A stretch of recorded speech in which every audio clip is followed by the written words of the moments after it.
Ngayong araw mga boss ay testing muna natin yung ating bagong order mga boss na si DBX 215 graphic equalizer. Testing muna natin mga boss kasi hindi ko pa ito na test mula nang dumating ito mula online. Ayan, buksan natin. Ito yung kanyang power cord. Ito yung kanyang laman mga boss. Testing muna natin ito mga boss para masigurado natin na gumagana talaga siya. Ayan. Brand new ho yan mga boss. Ito yung kanyang karton. Tabi muna natin yan. Ayan. At ito yung laman. Ayan. Buksan natin. Ayan.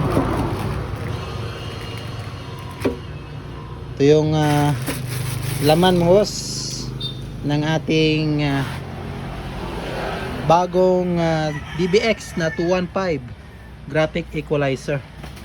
Test natin ito mga boss para ma-sure natin na gumagana talaga siya lahat yung kanyang mga features. Yung gamitin natin na mixer si Melonaire mga boss. Yan, Melonaire ERMX6. Meron itong 16 na effects mga boss. Kaya napakagandang gamitin ito pang small event at pang video okay. So gusto mag-order ng ganitong mixer mga boss na 6 channel, ay check nyo lang yung link mga boss nasa comment section natin. Pati na rin si DBX 215, check nyo lang yung link nasa comment section natin mga boss. At yung gamit natin amplifier si Tosondra BL800. Yung connection natin mga boss, bali ito yung gagamitin natin ng mga kable, XLR to PL. Tapos yung isa ay XLR male to XLR female. Yan, unang connection natin, yung out ng ating mixer, pwede siya sa XLR, pwede rin sa PL. Yung gagamitin natin mga boss ay yung PL lang. Itong XLR to PL yung gagamitin natin. Yan, pwede naman sa PL. Yan, left and right. Stereo out o main out ng ating mixer. Ito yung kanyang kabila side. Ay dediretso na yan dito sa ating input ng ating equalizer mga boss. Ito yung equalizer natin. Yan, tingnan natin sa likod. Ito yung likod ng ating bagong equalizer 215. Ito yung input 1 at input 2. Ito yung galing sa ating mixer mga boss. Input natin dyan. At ito yung channel 2. Yan. Tapos yung out ng ating equalizer, channel 1 at channel 2, ito yung gagamitin natin na kable, XLR to XLR. Yan, out 1, at kanyang out 2, channel 2. Yan, yung kanyang channel out 1 ay mag-input sa ating channel 1 ng ating amplifier. Yan.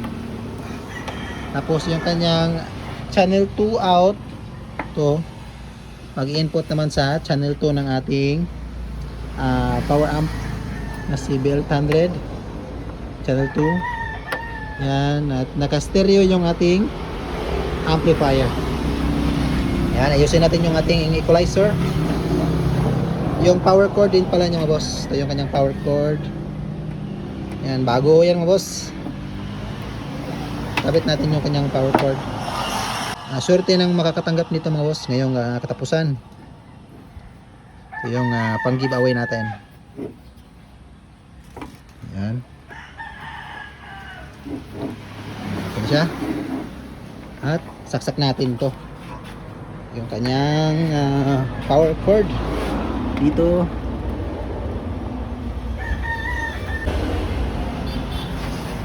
Yan. Testing muna natin yung ating equalizer kung gumagana ba siya. Yun, yan, gumagana na. At on muna natin yung ating mixer si Melonaire ERMX6. Yan. At yung ating power amp na si BL800. Yung gamit pala natin na mga speaker box mga boss ay yung dalawa. Yan, passive speaker box. Yan, at yung gamit natin na audio source ay USB lang. Ito. Disco music para iwas copyright. Yun.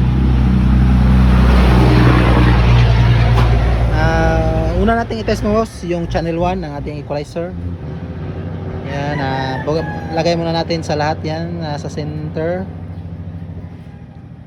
Yan, may ilaw naman siya, yung low cut nya, yung range, channel 2, dito sa kabila.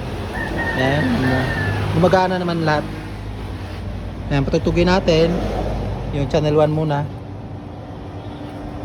Yung master volume ng ating mixer.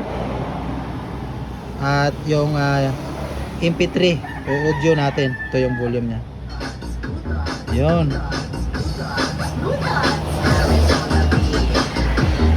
Yan. Ito yung channel 1. Off man natin yung channel 1. Yung channel 2 naman. Yan. Yan. Pagsabayin natin yung channel 1 sa 2.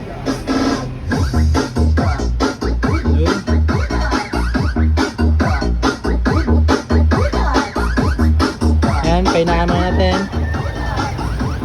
Test natin yung ating equalizer mo boss. Ayan. Yung channel 1. Yung kanyang bypass. Low cut.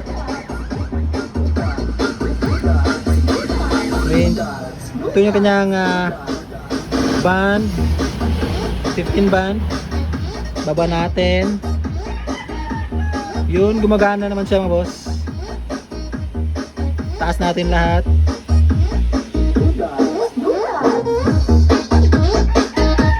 Yun, gumagana naman siya. Okay na. Okay ito mga boss, itong equalizer nito. Yung channel 2 naman.